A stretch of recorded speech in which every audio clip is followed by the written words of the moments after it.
I have 12 hours to make a horror game, but this time I'll draw everything in the game with the mouse.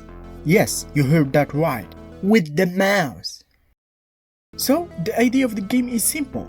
You are a guy that was walking in the night and found himself at a dead-end street. In that street, there is an empty, scary house.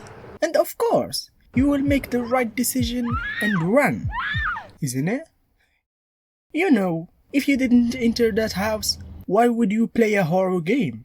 Now you might be asking what will happen when you enter. Well, before answering that question, I have first to design the street and the scary house. If you are wondering what software I used to draw the sprites, I used GIMP. It's free and open source. I think that house looks scary to no one. So here, as you can see, the door is open, which is not good. Because here's the idea. When the game starts, the player will spawn into a nowhere street. Then, obviously, he will start moving until he reaches the second scene, which will contain the scary house. But at first, the door should be closed until the player reaches the dead end of the street. Then the door will open.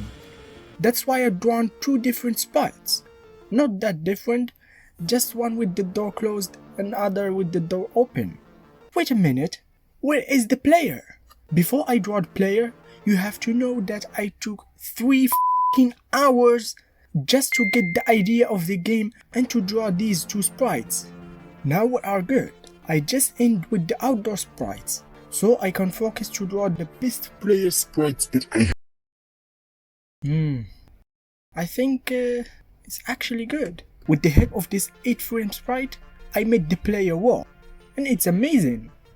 With 8 hours left, I've made a main scene where the player will be at first of the game, and I added a static body 2D, you know, to test the player's movement. Then adding the player's scene, the animation, the collision for it, and finally the script's code, which I won't write.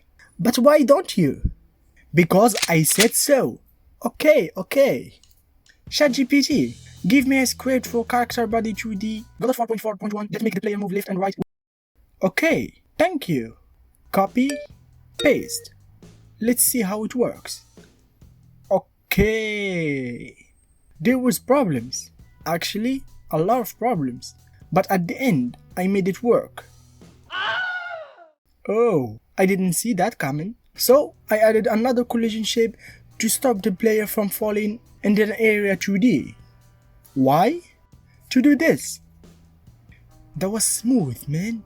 When you enter this scene, there is no way back. You're stuck.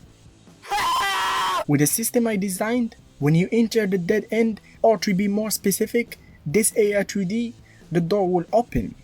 And of course, with the door open and nowhere to go, you will enter the house. And the system that makes the player enter the house took an hour and a half just to switch the scenes when the player presses up or W keys. Why that? Because I didn't use Godot for 6 months. That I forget that the signal emits just one time, not keeping emitting it like the physics process function. And take a look here. I'm trying to debug code. Oh, print high. Oh, print up. Anyway, you all waiting for this moment. What happened when I will enter the house? Nothing. Well, the idea is like this. There will be a scene that shows 5 doors. Each one, I'll draw the sprite for it. Pointing the mouse on any door, it will show up what is in that room. Here you can see there is the bedroom. And here is the kitchen. And so on and so forth for the other rooms. Because time is close to finish, I designed the system for the indoor and added these 2 scary backgrounds music, one for the outdoor and one for the indoor.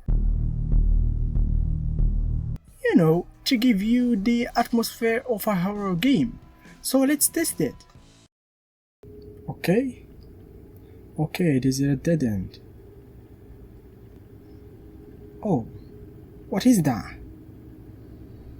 That is scary. Okay, A door is open.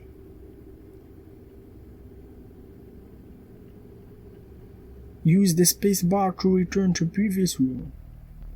Okay, what is this? What's in this room? Oh, there is a bedroom. And about this? This is the kitchen. What happened here, man? Oh my god, there's so much blood. In here? Ah, here the living room. In here? Oh my god! What the fuck? Is there someone dead here? Why this room? Subscribe!